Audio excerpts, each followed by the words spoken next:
Alright people, so in this video I'm going to be talking to you guys about the difference between like African American males as far as their hairstyle is concerned. So the left hand side I'm going to be drawing the mainstream, like all the stuff that we see in today's era, like the Killmonger style that I'm seeing a lot of, especially with Tekken 8 Eddie Gordo, which I am going to make a rant about that. So the left hand side is going to be the stereotypical mainstream with a lot of people doing hairstyle in terms of like IPs, and then the right hand side is pretty much going to be a different style. So pretty much it's going to be the waves. All right, they need to bring more styles like waves onto IP platforms rather than just that, you know, swift to the side like Killmonger. So left hand side is going to be what everybody else is used to. Right hand side is going to be what I believe they should move forward with. All right, so before we get started, make sure you guys like the video. All right, let me just switch it over because,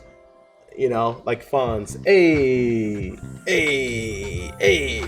All right, so without further ado, let's get it started.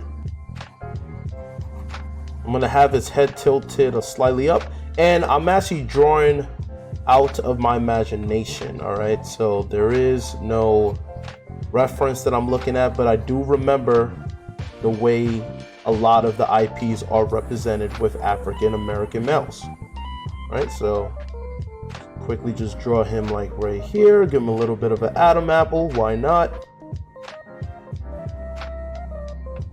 Go.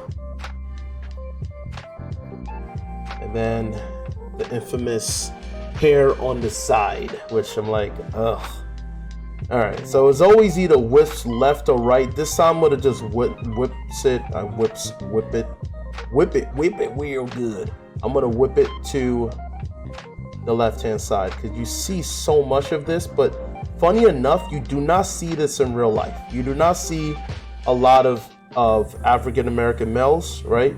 You do not see a lot of them with this hairstyle in real life, but you see it a lot in the IPs, the mainstream IPs, which I do not understand. Bear with me because the background, you may hear, like before you heard a few background noise, that's because I am doing laundry, so that's the main reason why. All right, so give him a nice downward angle. It's always good to have certain angles. I know you're not seeing it right now, but it's good to have a downward angle because it just makes it look more organic. Makes it look more realistic. Right, so this is what I'm talking about with the downward angle. So I just do like quick sketches, you know, just gesture, I should say, quick gestures, nothing too crazy. All right, and then I'm just gonna give him where I'm going to have him with the shape up right here.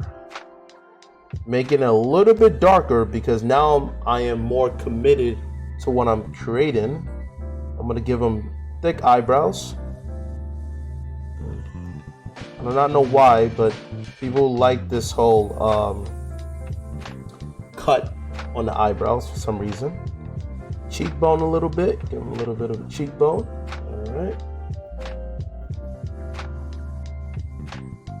I'm gonna give him a funny mouth face expression, just so he's giving that what type of look. A little bit of cheekbones, not too much cheekbone, just a little bit of cheekbone. Give him a nice jawline, so the ladies like that, right? Like the jawline. I'm just working on his Adam apple, all right? Maybe his name is Adam, who knows? So right here, I'm not adding no shading at all. I'm just quickly starting to, now you're starting to see more of the information, right? It's all just drawing out of my imagination. Like SpongeBob used to say, imagination. Here's just a quick right there. Let me actually make his eyes right here. You know, make him look, I should have gave him more of that deviant look. That's fine. He's looking up, so he's confused, right? All right. And Give him a bit of the nose arc right here. There we go. All right. That's like a quick sketch right there. And then I'm gonna work on the right-hand side. I am gonna do details right here, but speaking of right here, it's right here. I'm gonna be doing details on the left-hand side, but before I do that, I'm gonna work on the right-hand side and then just like work on the geometry and all the structure and give the likeness of that. And then after that, I'm gonna do the lights and shadows here and then do the lights and shadows over here. It's interesting because there's a certain amount of people who they struggle with drawing African Americans, and for me, it's like it's not difficult. You know, I'm not gonna lie. When I was younger, it definitely was when I was younger, because of like watching Dragon Ball Z and all that stuff. It definitely messed with my head when it came down to drawing different race, you know. But once you get the hang of it, what really helped was like Boondocks for sure. Boondocks definitely helped. I still watch it to this day. It's such a classic, and I really hope that they bring it back. But that definitely helps as far as like, you know, drawing African American, you know. All right, so here I'm just gonna give him his eyes right here. This is just me ghosting it, just trying to understand the structure. I normally just do the eyes first. When I was younger, I used to just do like the eyebrows, then the eyes. But the issue when it came down to that was not every time, you know, people have the hunter eyes or the eyes, or should I say the eyebrows, you know, not every time the eyebrows and the eyes are so close together, you know. So the issue that I really went through, honestly, when it came down to drawing with the eyebrows first, is that they always have a mean look on their face. It's like, dang, I wasn't trying to make their face look mean, but that's what happens when you start off with the eyebrows. So it's always good to just start with the eyes first and then do the eyebrows later. What I noticed when it comes down to characterization is that the thicker the eyebrows, for some reason, the better. It just gives it more character. All right, so just did the one, just finished this one on the right. So now at this point, I'm gonna add the detail. I'm gonna add some lights and shadows to both of them. Start off the one with the left. This is the mainstream one that everybody's used to.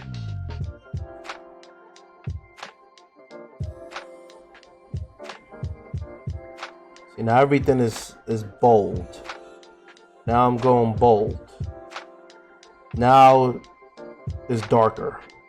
Now you get to see more of the sketch.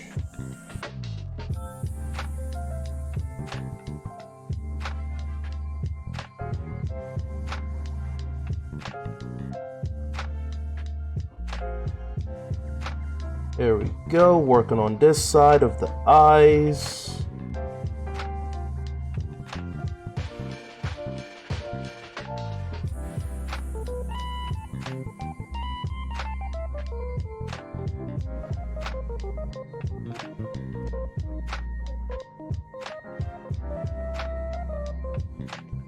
Add a bit of the shadow underneath here. Do the same process right here. Again, this is like, it's almost as if at this point I'm sculpting the actual model's face, character's face. Because I already knew from the sketch, or should I say the beginning of it, where I was going to put the lights and shadows. A lot of it is just repetition. The more you draw people, the more you get to understand like everybody has pretty much similarity as far as like, you know, face structure, lights and shadows. We all live in the same world, so it ends up becoming relative. Here, working on the upper lip.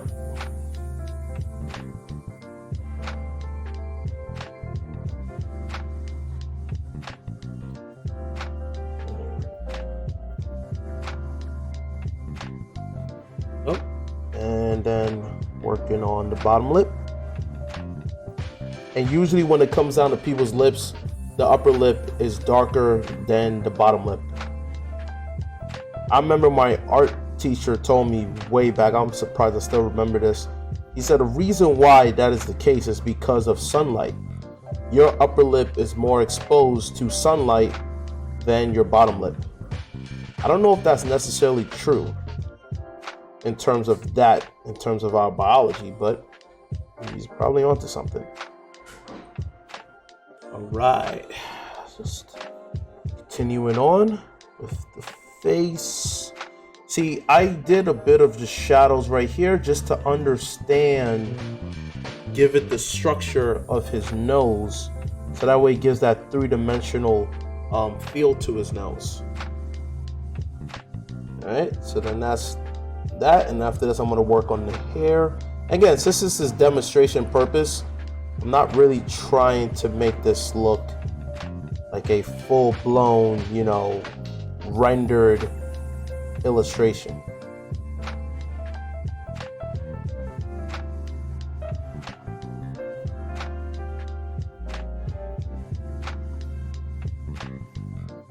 This is just like a quick way of identifying where the shadows are going to be of these two characters. So after that, just working on the bottom area. That's always important too. Always, the bottom area right here is always important to add shadow, just because of the weight of the head connected to the neck. Always know that the head is always going to be lighter than the neck area. This creates depth between your jawline and your chin compared to the neck. So this area is always going to be shadowed, unless there's some sort of like a horror film where they actually have the light cascaded from the bottom to the top. But 99% of the time, it's always going to be darker than the face itself or the head itself.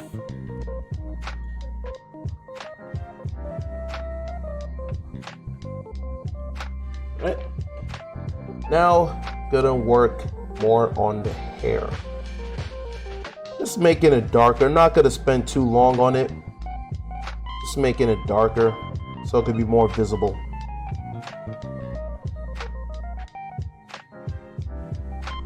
So, got a bit of the shadow right here. There's always a shadow right here. That's where the ears, so the ears can pop out. The ear is sitting at. Quick shadow.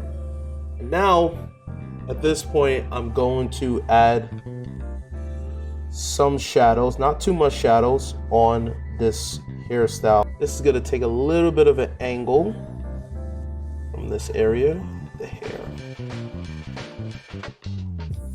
Just doing it really basic.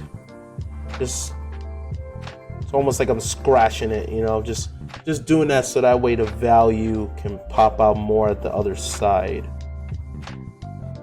There's some shadows on his eyes. And start working a little bit on the detail on his eyes, just a little bit. Right here.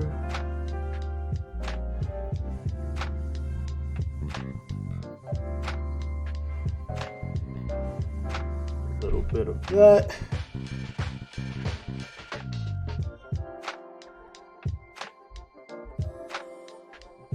I was so much in the zone that I forgot to change perspectives. Change the camera angle.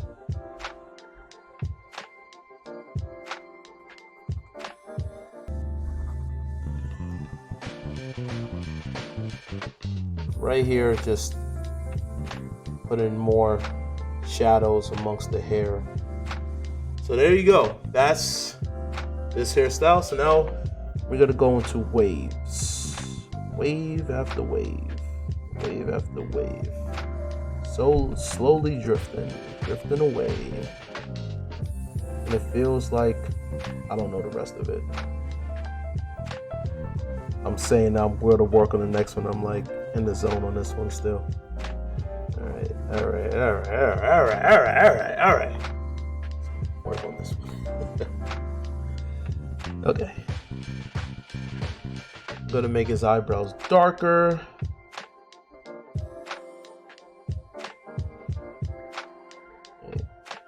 his eyes.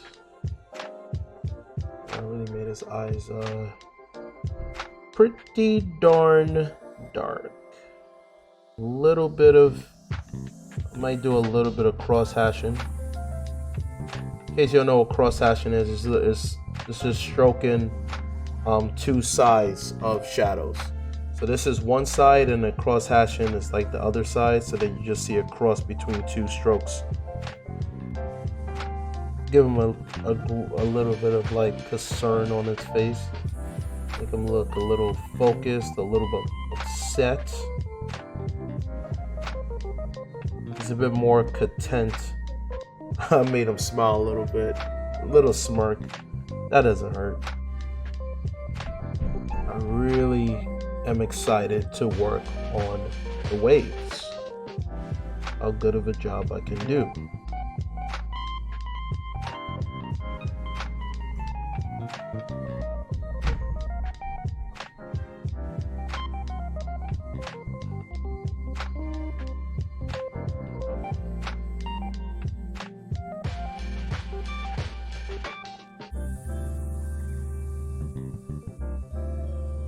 Here and put that right there,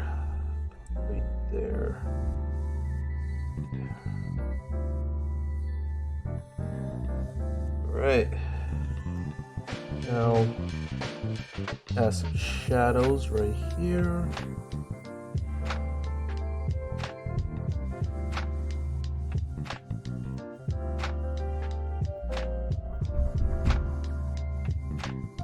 Oh, my apologies for hearing some dumping sound. This neighbor above me has a kid that runs around a lot, so you might randomly hear doo doo doo doo doo. There's a kid running.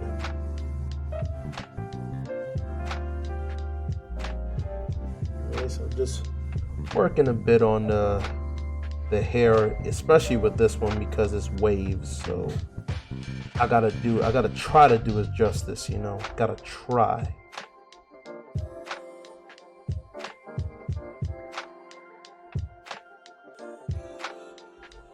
Yeah, I'm just going pretty quick just to fill it in.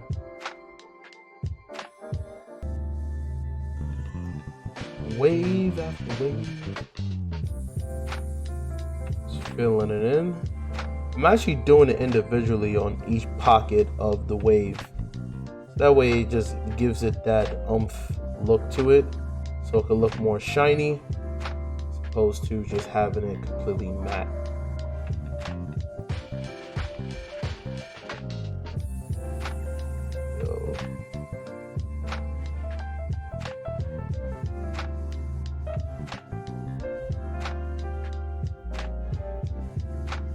Going back over it, just making it darker on certain sides, and then just now at this point I'm gonna make this edge darker so it has better contrast on the structure. Right. Just make it darker so the waves can pop out more.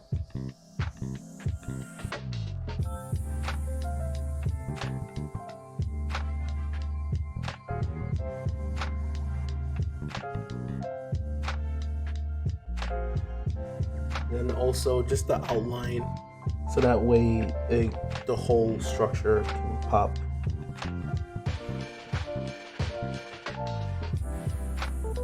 At this point here, just continuing with the shadows, I'm trying to make sure that this shadow comes out more than the one on the left.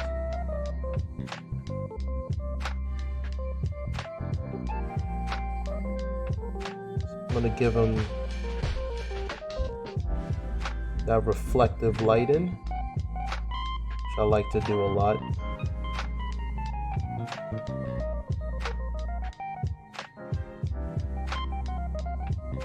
There we go. Get a bit more of that reflective lighting. A lot of it, when it comes down to making stuff look realistic or stylized and things of that nature is really based upon the lights and shadows / color. You got to color something. It's really based upon that. But a lot of it is just, it's the structure. Once you understand structure and you understand the volume of lights and shadows, then you're able to just pretty much make anything. And I'm continuing the principles of that reflective light right here. Normally I just do it like this, where I just go right into it.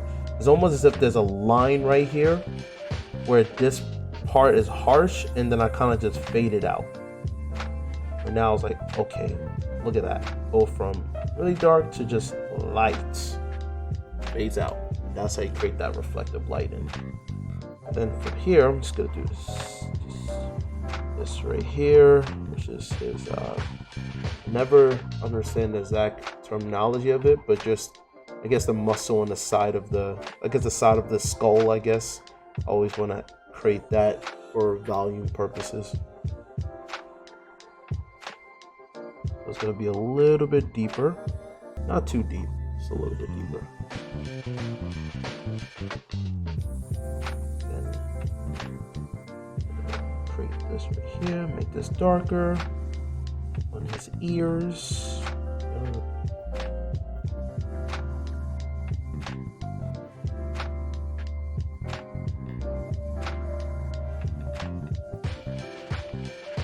Lining it out.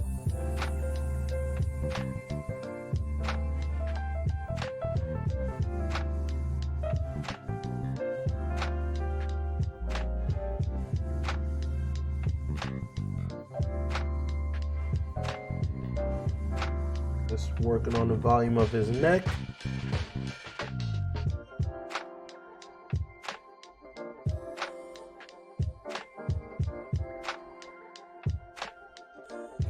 Continuing on.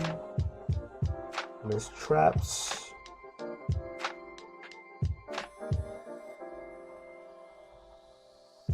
The trapezius. Whoa, that scared me. That was my dryer, people. Yeah, like I said, I'm doing laundry, so I apologize. My apologies. My apologies. That even scared me. I was like, whoa, what was that?